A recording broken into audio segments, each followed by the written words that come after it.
Steven, Mr. Detroit, I think they're ready for us. You ready? Yeah, let's go. So, what's up, everyone? Welcome to another episode of We Got Next. As always, I'm one of your hosts of the show, Hayes, aka AO Shifty, with the one, the only Steven at Steven_Springs. There's so much to talk about that has happened this whole week. Of course, we're going to dive into our quick notes and we'll dive into the hot take. A little bit of finance stuff we'll talk about, and then sports. And if all goes well, I have a thank you I have to give out, and I don't normally give out thank yous. So, we'll end up doing that. But for starters, I want to talk about what happened with my girl that was upset on the sidelines, well, actually in the stands at the Penn State game. So give me your closing thoughts and kind of summarize everything that's happened with the season and your outlook into next year. Well, the outlook of next year is that we're going to win a national title, Okay. as always. Mm-hmm. So, and I finished up the quick slants for this week, actually, Okay. just before I jumped on here. So, it's been a little over a month, since my last quick slants, but there's always so much going on in December, with Mm-hmm. college football. So, um, Penn State had a lot going on too. So I decided to just wait, let everything fizzle out, play out real quick. So I just finished up the quick slants for first of 2024. Penn State lost to Ole Miss in the Peach Bowl. I don't know. It is what it is. I don't put much stock into the bowl games unless it's a playoff, because like Mm-hmm. that's what you're playing for, right? Playing for a national Yeah. title. And if you don't get it, is your season a failure? Especially if you're Penn State, Ohio State, Oregon, Georgia, like is your season a failure? The answer could be yes, but it is what it is. Wasn't the best season. Penn State finished 10-3. Expectations were a lot higher than that, obviously, but um, it's tough to win, dude. It's tough to win games in college football. It's tough to win 10 games. It's tough to win 10 games consistently, let alone like once every 10 seasons like some schools do. So overall, it could be a lot worse. Season could have been a Mm-hmm. lot worse as well. But next season will be here before you know it. It always is. It always We got is. we got 3 months and 8 days till Blue White Weekend, which we should make plans for that. Mm-hmm. We should do something for the spring game. To do some like live stuff up there. Just throwing it out Yeah. there. Right. So, Just me. um, but you know, do we want to talk about the portal now, or do we want to wait? So wait 2 seconds.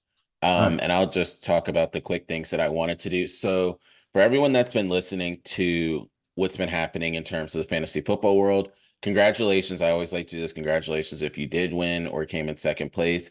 For some of you all, there is one more week that's out there. I know some of you all go to week 18. The other thing is make sure to tune in. I'll have the episode released probably for everyone listening. It'll be Wednesday for fantasy football and then sports betting. Last week we did go 6-3, which was good.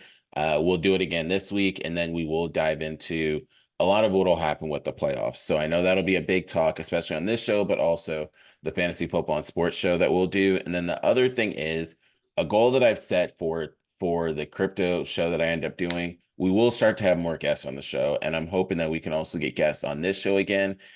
Famous names like Nutella Licka will get on the show. We'll get other ones like Frank on the show, not the famous D-Gots Frank, the other dude Frank.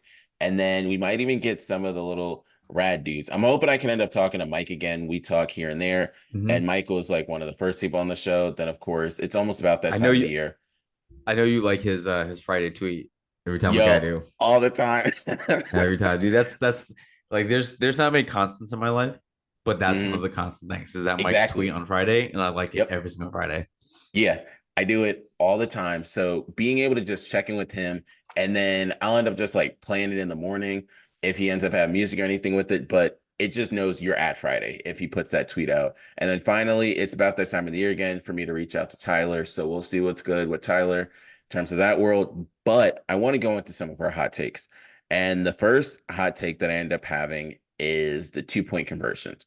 So I understand how important it is in terms of sports betting when these 2 point conversions happen, because either you're going to be really happy if it happens, you're going to be pissed off if it doesn't happen for so many different reasons. And it happened in two different games. So the Giants game, it happened in, it was Giants Rams. That really upset me. and then the other one was the Lions game. So the Lions and Cowboys game, I call it BDE. So big blank energy. And I say that because Mm. my man went for it 3 times. There was no need for you to go for it 3 times. Nobody has 3 2-point conversion plays called up. And then the other one, before we end up getting into the Lions one, the Giants.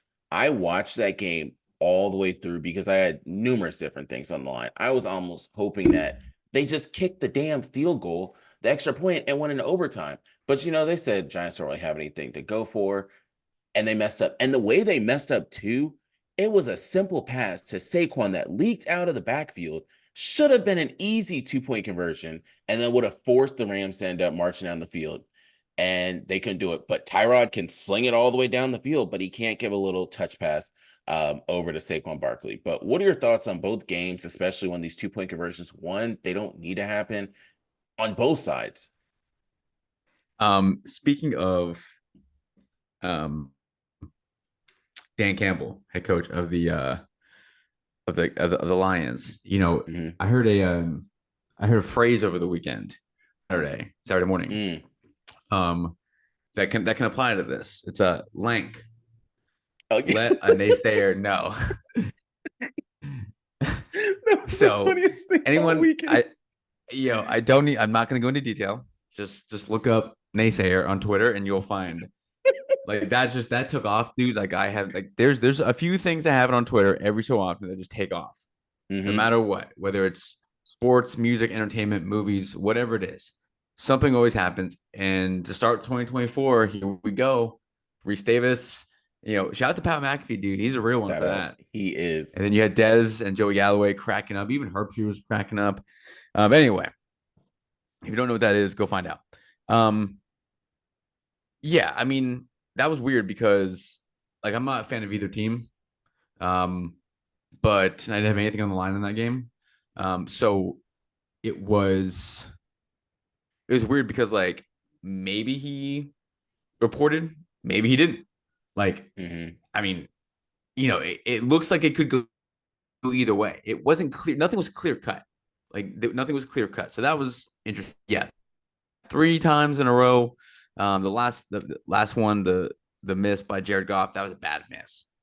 And then They also, were, yeah, I don't know if you saw this. It was right there. Now it would have been tough. It would have been very close if he catches it and runs it. Would have been tough, but it would have given him a chance anyways, regardless. And that shakes up the whole NFC playoff picture with that loss. If they win, exactly. they lock it in at least the 2 seed at worst, right? Mm-hmm. Or something like that. The Lions did. Yeah, they would get Um, the 2 seed. anyway, I don't know if you saw this in the Giants game, but Tyrod Taylor threw a pass. I think late. I forget. I need to send you because you probably didn't see it, dude. It was like 70 yards, and I don't like. I'll have to send it to you. It looked like those UFO videos that you see from the military where it's like it's going, gone, and it just like takes Mm-hmm. off out of the screen. The ball like took off from like the 15, and it was the craziest throw I've ever seen deep ball wise because it's not like he just dropped back, set his feet, and just launched it. He just flicked the wrist like Tyrod Taylor just Oh, he and it chucked just that. went. I know. It just went, and it was crazy. And I watched it so many times. So yeah, that 2-point conversion. I get it. You're the Giants. You have nothing to lose. You might as well. But that was an awful pass. And Barkley had no one anywhere near him. And if he No. did, he was gonna. I trust Saquon Barkley 1-on-1 to, hashtag free Saquon though. Yeah, Um, he needs to go. but yeah, those 2-point conversions, both really bad misses by, a pretty good quarterback in Jared Goff and a solid quarterback in Tyrod Taylor. It's so funny Mm-hmm. how those guys can throw the most unbelievable dimes like Stafford. Yes. When Stafford misses an easy one, it's almost like, what? How'd you do that? Speaking of Yeah. quarterbacks, though, I want to give a shout out to Mason Rudolph Shout out. Oh yeah. for being a dog. The Steelers might not make the playoffs because they got to play the Ravens on Saturday. I don't know if Lamar and their guys are going to be playing because they locked up the number 1 seed. But shout out to Mason Rudolph for Shout out. stepping up. Been in the league for 6 or 7 years, so he knows what he's doing. Hmm. But yeah, two bad passes by two solid quarterbacks. That was tough to watch. And Lions had 3 shots at it. At that point, on the third one, really Exactly. and that's what you draw up. It's like Hmm. Bama last night. I know it was a low snap, but that's what you draw up. We don't do that. We don't do that right now. But anyway, that Yeah. was tough. So the other part that I wanted to bring up to finish off our hot take was the transfer portal. And I'm not talking about it from the context of the transfer portal that we know, but Dr. Pepper, I have to give them credit because they've been taking full advantage I of know. these commercials they've been doing. And one of them was it was Dr. Pepper, and it was almost like a dark hole that people were getting sucked in for the transfer portal. And then before they would end up entering the transfer portal, they would end up asking like the player question, and the player would ask them questions. Like either it would be championship, money, whatever it might be in the world.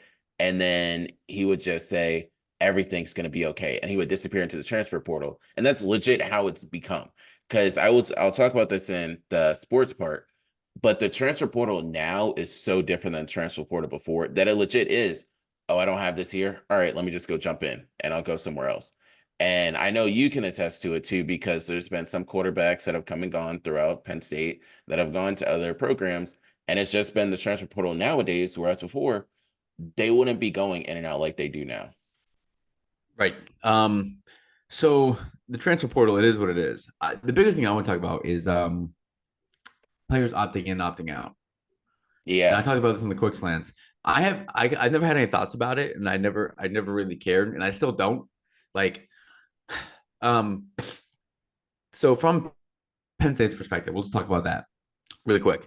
Like for the Peach Bowl, we had our four or five best players opted out. Our left tackle, our starting defensive end, our 2 starting cornerbacks. Which that was tough because in our middle linebacker, who's probably our 5th best player or one of our top 5 best players, he got hurt midway through the second quarter, hurt his ankle. He was out basically out the rest of the game. Hmm. So our DBs were out. Our starting 2 corners were out. So Ole Miss picked apart our young guys pretty bad. Hmm. Chop Robinson, our starting DN, he's a first round pick. He was out. Was that going to matter? Maybe. Olu Fashanu, a left tackle, top 5 pick. He was out. Is that going to make a difference? Probably not. Like they were just a better team. They were just a Yeah. better team. We have no wide receivers. Like I'll talk about all that in the quick slants, but I don't care. I put no stock in the bowl games outside of the playoff games. I put no stock in the Peach Bowl. Penn State won the Rose Bowl last year against Utah. That doesn't mean shit for this season. Hmm. Like those games, I'm not saying they're meaningless because it's another chance to play, another chance to play with your boys and whatever. But there's an element to it that is meaningless. Like it's just Hmm. another game. Unless it's the playoffs and you're competing for a national title, it's just another game. Again, they're fun. Bowl games are a great time. If you're a college football fan, you've never been to one, go to one. It's a great time. They have a shit ton of things to do. You're typically in warm weather. If you're a 10-win team, 11-win team, you're typically in good weather. I'd highly recommend going. Everyone can come down to Atlanta next year when Penn State plays the national title game. So that would be a good time. But again, I just don't care. Like if you're a first round pick, a second round pick, and you're gonna make millions, if not tens of millions of dollars, would you really risk it? Like I know you can go to the combine and get hurt. I know you can get hurt your pro day. It's just not for a game that isn't gonna help or hurt your draft stock. It's just not worth it. All Yeah. those other things you gotta do. You gotta do the pro days. You gotta do the Senior Bowl. You got to do the East West game. You got to do the combine stuff. You have to be 100% for that. And if you tear your ACL or you get hurt in October against Michigan, that's so much different than getting hurt now when your recovery is going to extend into next season. At least if you get hurt during the season, whether it's first game or last game, ideally if you do get hurt, it's early in the season, but it's not going to linger. Now it might, but again, it's just I just don't care enough about the opt outs to get mad about it. In the moment when our DBs are getting, when our backup DBs are getting beat, yeah, it sucks because I want to win the game. But if I was that kid, you're making a decision that's best for you primarily, your family. That's a life changing decision that you're making. Yes. I know I'm gonna go make millions of dollars right now, and that's not you might get hurt the first season and you'll be done, but at least you got some cash, right? And you can come back Hmm. and get some NIL money, but that's not going to be the same. So like they're making a life altering decision right there. Not go play, not get hurt. Again, I know you can get hurt and all the other shit, but it's not worth it. And I'm okay with that. Like if you want to play, like Bo Nix played in his 500th college game, like if you want to go Yeah. play, that's cool, man. But if you don't want to play, that's totally cool too. And your boy should understand that. Like you have a chance of a lifetime to go to the league and get millions of dollars. If you get hurt in a meaningless, essentially Peach Bowl, you're not going to get picked top 5, top 10. You're done, dude. Teams are going to stay away from you for sure. So I totally get it, and I'm not going to get mad about it. These old heads, they all get mad about it, but like that's also just the world we live in. Nothing, it's not going to change. Hmm. Now that it's going to 12 teams next year for the playoffs, ideally, I think the logic would be that more guys are not going to opt out. Now, if you're in like one of like the less like the first round games, you might see a sprinkle here and there, but I don't think guys are going to opt out because you still have a chance to play for a national title, and that's all. Exactly. That's what every team does. So, I could care less about the opt outs.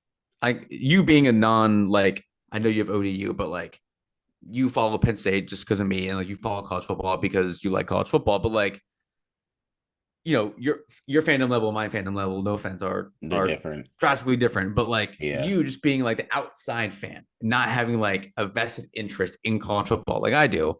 Hmm. Do you care about opt outs? They play an impact in, so I watched the LSU Wisconsin game, and Mm-hmm. it plays an impact in that. Sure. Damn, all right. Most people probably want to see Jaden Daniels. He wasn't there. Right. And then Right. you end up looking at, I was watching one game and you could tell it was partially empty, but yet these fans will travel. And I don't That think it that necessarily, no, go go ahead, ahead. go ahead. No, go ahead. No, and in regards, it impacts how it looks on TV, but Mm-hmm. from a person that doesn't know every single player on the team, it doesn't necessarily impact me as much or a regular person because they just want to see points on the board. You'll get that. But if you're someone that is going there for a specific player or you want to really win this or you have something on the line, then yes, that impacts it. Yeah. Only way it impacts me is in terms of the sports betting aspect and the top Mm-hmm. receiver is not playing, and you're like, who the hell are Mm-hmm. the rest of these receivers that I'm choosing between? Then that's when it impacts me. Sure. Yeah, and that's an extremely large part of it. Like regular season games for college football, like the game itself is what you go for, the tailgating and everything else, that's just like a bonus. Bowl Hmm. games, it's complete opposite. You go for like 3 or 4 days. Like me and Jay Hill went to Tampa a couple of years ago. Shout out to Tampa. That was dope. Like, Yeah. but we didn't I could have cared less about it was Outback Bowl, dude. We were 7-5. We lost. We got our ass kicked by Arkansas. Think I give a shit? No.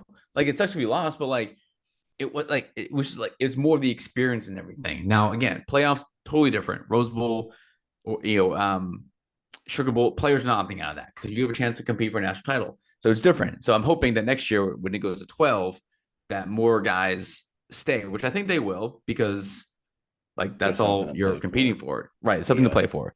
So yeah, it's just I just don't care enough about it too either. Hmm. Like if Bo Nix doesn't didn't like if you want to play, dude, awesome. If you decide not to play, who cares, dude? Also, guys like Bo Nix have given you at least a year, if not 2 more years, more than you should have expected from him when he got to college. Hello. Yeah. Like Penn State's left tackle, Olu Fashanu.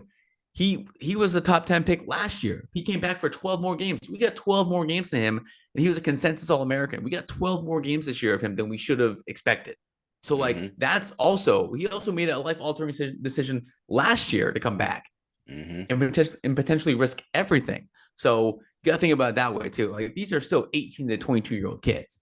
Yeah. Like we're consistently getting mad at them. It's like when a kid would decommit on signing day, or like if it was an in-state guy and he chose the out-of-state school back in signing day, like that was a big deal. Now it's guys opting out and the transfer portal shit. So you know, it's just the world we live in. So like, the sooner we all accept it, life, the better we'll all be. Yeah. That was my I that was my rant for the day. I'm No, done. I agree. Done. So the two things I want to end up bringing up in terms of the finance crypto world, then we'll go into sports, and then we'll finish it off. So first thing is there's been a lot of airdrops that have been happening in terms of cryptocurrency. Make sure if you're clicking on any links on Twitter, read what the link is or just go to the official site itself. I'm saying this as well because so I have MetaMask and they really came in clutch today. For anyone that's wondering what is MetaMask, MetaMask is a cold storage wallet or a hot wallet for those that are in cryptocurrency that you can use. And I clicked on one that I was going to claim today, Dimension, and I clicked on a different link. So when I was about to sign, they said, beware, like this can end up draining your wallet. So I end up clearly clicking no. Then I end up going back and I end up going through the regular website to end up taking care of everything. So long story short, that worked out, but make sure you're using the correct links.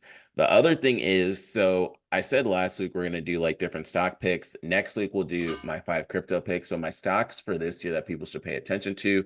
One is MicroStrategy. Only reason is a lot of their portfolio is specified in Bitcoin. So when Bitcoin goes up, MicroStrategy will go up. It's currently sitting at over $680 per share. It was sitting less earlier, but as Bitcoin goes up, it'll go up. I think it'll hit over $1,000. So I'm not really worried about that.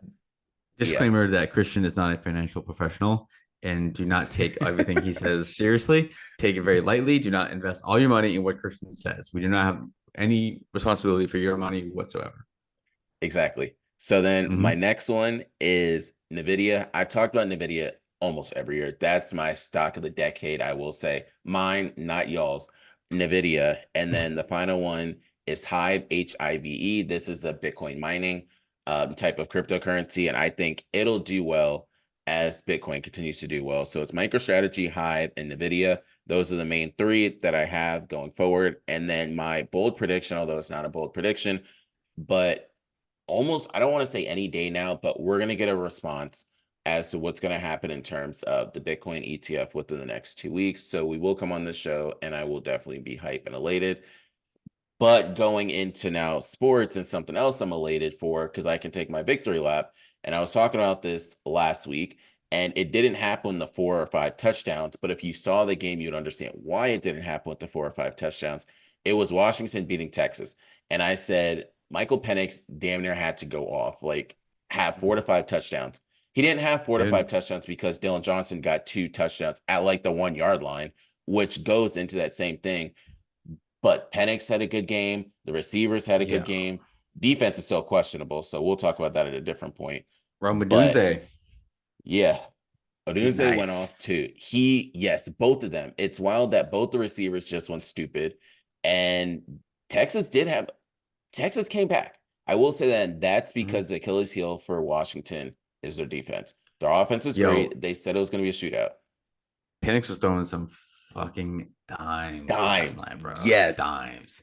There was Dimes. one, I think it was late in the game. And there was a blitz coming, and the dude was going down the sideline, and he just flicked it, kind of like spun away from the defender, Mm-hmm. and I was such a casual no look throw almost. He was throwing some piss missiles, as they say, Yes. but good for him, dude. The whole time. Yeah, Everyone, so everyone's gonna compare him to Tua too because he's a lefty. exactly. That's the thing. But also shout out to Free My Man Holdy as well, as he likes to say. Shout out Tampa. Shout out. So we'll do this now and then we'll get into the NFL picks. But because by the next time we come on the air, the game would happen, who do you have between Washington or Michigan? That is so tough. All right. Aside from putting all the fandom aside and how much I hate Michigan, and their cheaters, I'm gonna go with Washington.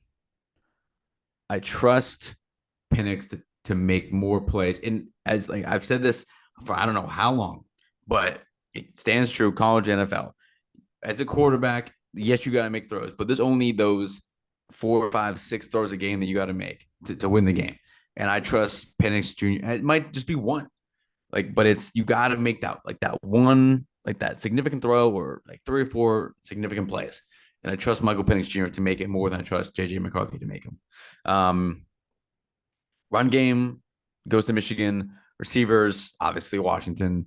Defense, Michigan by far. But Mm-hmm. again, if Michael Penix Jr. can make those 4 or 5 throws against that Michigan defense, I don't trust JJ McCarthy to match it. Mm-hmm. So I don't think Penix needs to have 400 yards and 4 touchdowns. It'd be awesome, but Hmm. I think he just has to make, I would say 2 or 3 more throws than JJ McCarthy does, and those are going to be big plays, set you up, run the ball, and defense obviously.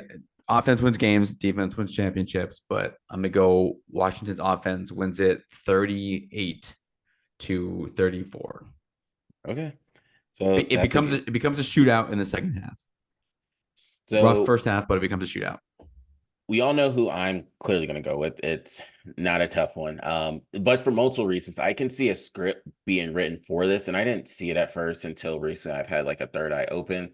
I'm going with Washington, but I'm also going with Mm-hmm. Washington because this is the last year of the Pac-12. And how good would it be for the Pac-12 to end it with a national championship? So that's kind of one reason. My only caveat is if it's a low scoring game, Michigan wins. If it becomes a shootout at all or a higher scoring game, Washington. Mm-hmm. If you look at Yep. both games, that's exactly how it happened. When you slowed the pace down, when Alabama, Michigan, that was not a high scoring game. A lot of people predicted that Alabama would have over 21 points. Didn't happen. And then if you end up looking at what happened with Washington, Texas, shootout, Texas had to come back. So I'm going with the Washington, the fans, and then the whole committee is going to hope and pray for a higher scoring game. So I'm going with that. And I'm going with Washington, and Michigan will end up losing again. And then John Harbaugh will have to figure out what he's going to do with his life. And then Blake Corum is still going to say he loves his coach. The assistant coach is still going to end up saying he loves John Harbaugh, and that's how it's going to go. And there will be no situation of both the Harbaughs winning championships this year. Yes. By the way, the game starts at 7:30 on Monday. Ain't no way it starts at 7:30. Ain't no Absolutely way. not. I'm gonna say it's gonna start at like 8:30 because the pregame Yeah. starts at 7:30. Yeah, absolutely not. I'm annoyed that it's starting at whatever those times because I was honestly going to go to the Wizards OKC game since those tickets are Mm, cheap. And then I fair was enough. going to say, all right, bet I can end up watching the game. They're not starting at what 7:30? So you're telling me it's going to be 4:30 on the West Coast? No, they at least want to let those people get off of work before it ends up Mm-hmm. happening. And then sit in But traffic for an hour. yeah, exactly. And we kind of end up realizing that if you've ever done anything on the West Coast, you notice that those 5, 6 o'clock games on the East Coast are so inconvenient to the people on the West Coast. But I kind of want to dive into some important stuff because this is the final week of the NFL regular season and a lot will be determined. So next week when we come on the air, we will be talking about head coach firings and hirings if those happen. We Mm. will talk about expectations for the playoffs. And then we will, going forward, I just want to let everyone know about this. After the Super Bowl happens, we will break down each of the main conferences that are in college football. So since that'll be something that's important next year, we'll do that in between the both seasons ending, but then right before the draft, so people can have what their expectations are, kind of going forward. But that's just a little taste of what I have in store with us going forward. First game is Steelers Ravens. If Lamar Jackson and company are not playing, I'm picking the Steelers. That's the They are big if. playing. So I don't know. Put me down for question mark. If Lamar Jackson's playing, I'm picking the Ravens. If Lamar Okay. Jackson's not playing, I'm picking the Steelers. As everyone knows, I'm going with the Steelers.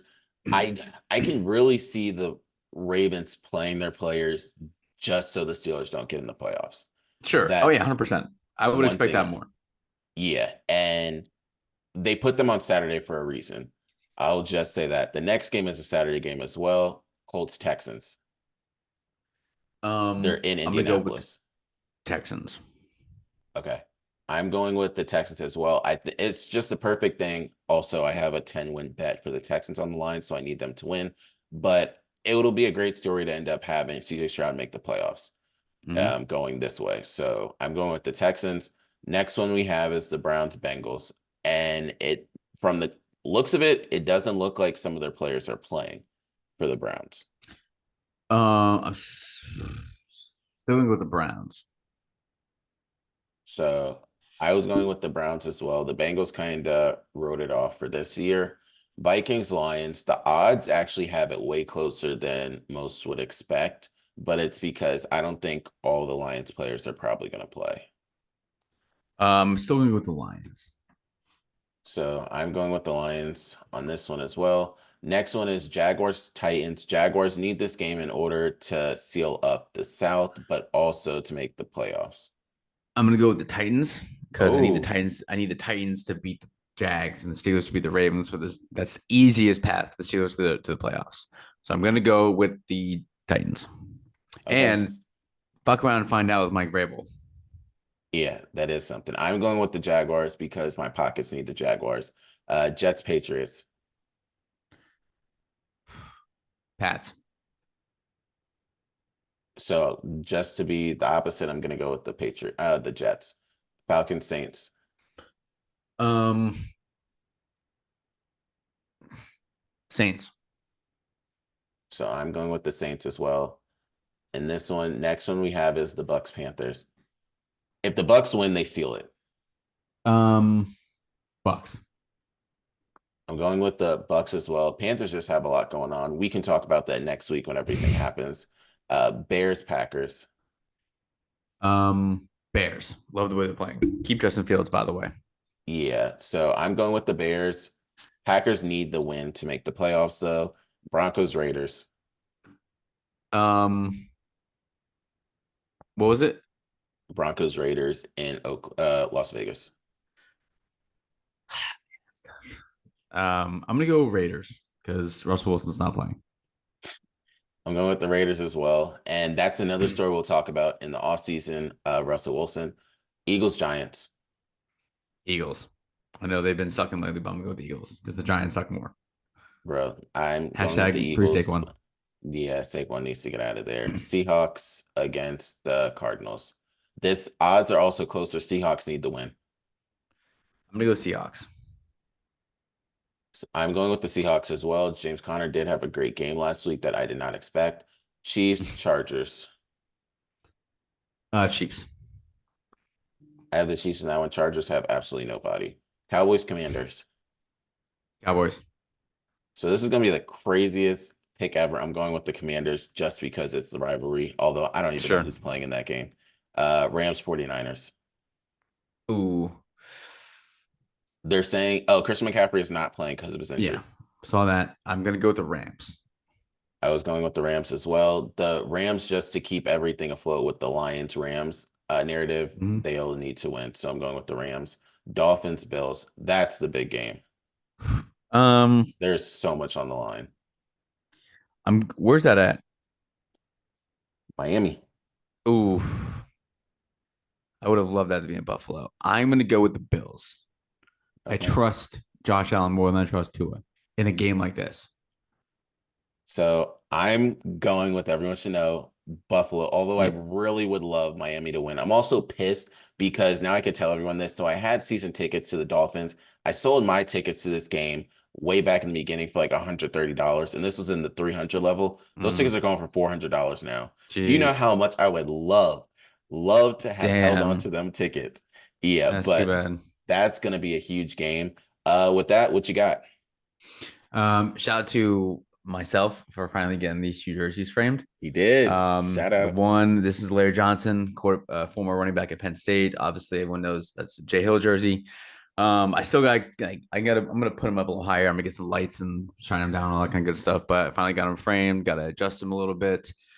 And yeah, I've had the LJ jersey for since 2003, so 20 years.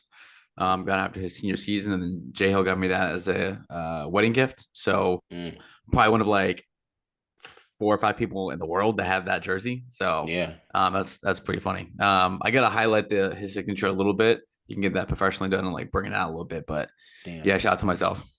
Shout out. So I have three. One's Oh actually going to wow, be in jeez. one for Steven. The first one is shout out to Saga because I finally got Mhm. the crypto phone. So that's kind of one big thing. You're technically getting paid to have the phone. The second one I have is shout out to Steven. So I've been doing a hell of a lot of college football sports betting, and I've done so well. I probably only missed two during the bowl season. And that's just because I've been forced to watch so much more college football instead of just like watching it from afar, just looking at it on TV. I honestly look at Mhm. what's going on in the games. So now I know that's why I brought up the receivers because I look so much at what the receivers are doing. The only game I messed up with the receivers was Mr. Jermaine Burton and Jalen Mm, Miller. That was the only one. And it's that tough. could have done because I needed one passing touchdown from Mr. Milrow himself, and I needed Burton 25 yards. what happened at the 4 or 3 yard line? My Yeah. man gets injured and then stops. But also that was a Yeah. game playing thing because he wasn't really playing the whole game, and Burton normally plays way more than that. So that's kind of one thing. The other one was actually the Texas game because Worthy didn't get a lot of work in the beginning. So those are the two things over there. The final one, and I will dive into this with Steven as we go forward. Yo, I absolutely love these current players sports podcasts that are out there. I Hmm. don't know if anyone has, first off, Mike Miller and Udonis Haslam aren't the greatest hosts, but they had Bam Adebayo on it. And that was probably one of the funniest shits I've ever heard in the world. Like just listening to the stories that Bam tells, They just had Billy hilarious. Donovan on. I just saw a little Really? clip of them having Billy Donovan on. Yeah, these guys are really good. Like it's just like Yeah, they're just chopping it up like we would, but like they played the exactly. game and like they just played.